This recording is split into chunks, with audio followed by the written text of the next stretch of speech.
we will pay for your college degree. And so I am working to establish the first ever public cyber academy.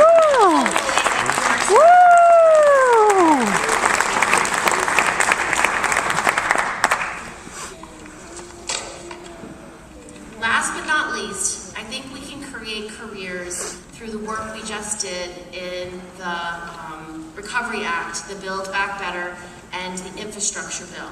One of the provisions in that bill that I wrote was to create jobs locally, build local, hire local. And so what that means is when we are building roads and bridges or any kinds of infrastructure, when we imagine and rebuild it in a community, the first place we should look is how do we rebuild the infrastructure that was left over from the Robert Moses era.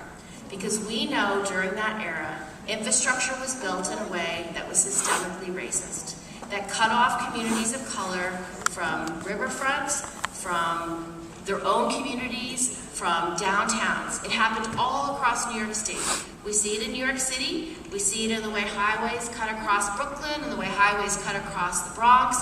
We see it in our asthma rates. We see it in upstate New York where I-81 cuts across Syracuse. We see it in Buffalo, how it cuts straight across the middle of the communities.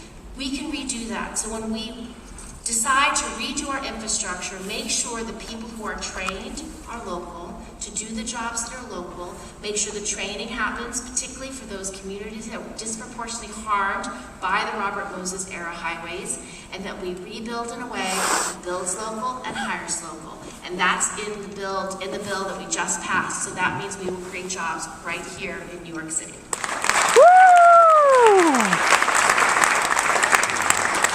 So I believe if we look to reimagining our economy with all of these priorities, we can embrace Dr. King's vision for this country, we can embrace our own values for this country, and we can always look to what have we done for the least among you.